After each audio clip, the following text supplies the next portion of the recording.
Isra Mi'raj adalah peristiwa sakral yang melampaui batas nalar manusia, di mana dikisahkan Nabi Muhammad SAW melakukan perjalanan spiritual untuk melihat langsung kebesaran Allah.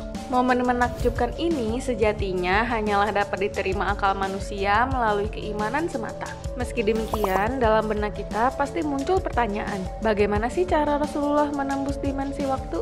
Lalu, apakah benar perjalanan Nabi ke langit ketujuh berkaitan dengan teori perjalanan waktu modern?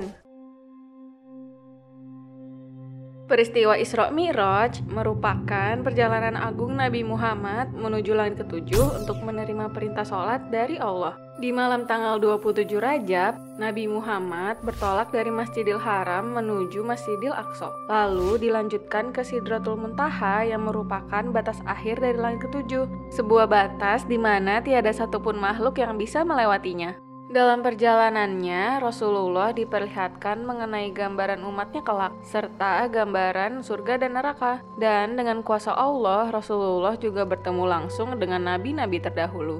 Hal menakjubkan lainnya dari Isra Mi'raj adalah peristiwa ini dilakukan hanya dalam waktu semalam. Kala itu, Rasulullah dan Malaikat Jibril menunggangi buraq, yakni sesosok makhluk gaib yang memiliki kecepatan luar biasa. Perjalanan Isra Mi'raj tersebut barangkali bisa dikaitkan dengan peristiwa sains yang sampai saat ini belum terpecahkan. Kita mungkin mengenalnya dengan istilah perjalanan waktu atau time travel. Sampai hari ini, para ilmuwan-ilmuwan dunia bahkan masih mencoba memecahkan misteri perjalanan melintasi waktu. Mereka mencari bukti dengan melakukan penelitian-penelitian ilmiah. Pada tahun 1905, Albert Einstein pernah mencetuskan teori relativitas khusus yang sampai saat ini jadi teori ilmiah yang paling terkenal.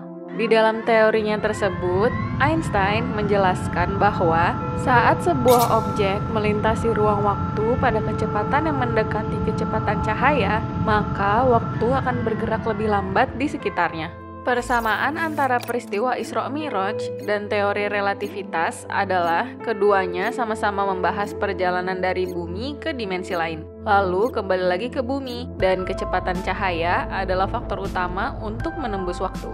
Kisah perjalanan Rasulullah menuju langit ketujuh ini telah disebutkan di dalam Al-Quran. Dalam firman-Nya di surat Al-Isra ayat 1 menjelaskan bahwa Allah telah memperlihatkan tanda kebesaran-Nya kepada Nabi Muhammad saat perjalanan Isra Mi'raj.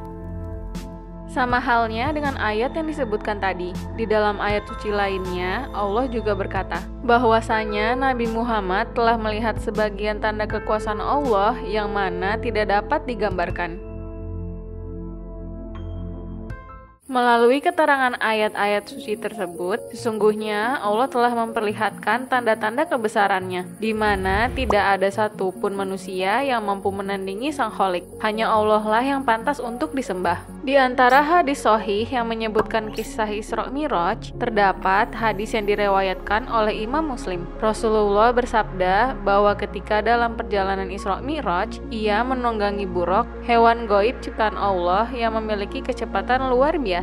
Dilihat dari perjalanan Isra Mi'raj, maka tidak salah jika menyebut Nabi Muhammad adalah satu-satunya manusia yang pernah menembus dimensi waktu. Namun hal ini terjadi semata-mata hanya karena kuasa Allah. Meski peristiwa sakral tersebut tidak memiliki bukti yang konkret, namun sebagai umatnya, kita wajib mempercayainya dengan keimanan. Tanpa Isra Mi'raj, tidak mungkin ada perintah sholat 5 waktu, dan tidak mungkin pula kita mengetahui gambaran surga dan neraka. Kisah Isra Mi'raj syarat akan makna. Peristiwa ini menunjukkan tanda-tanda kebesaran dan kekuasaan Allah Azza wa Jalla yang belum bisa ditakar dengan nalar, bahkan ilmiah. Melalui Isra Mi'raj juga, kita mengetahui keutamaan seorang Nabi Muhammad SAW di atas seluruh nabi dan rasul, sehingga beliau disebut kekasih Allah. Terima kasih, tunggu video selanjutnya ya. Download Kita Umroh di Play Store dan di App Store sekarang.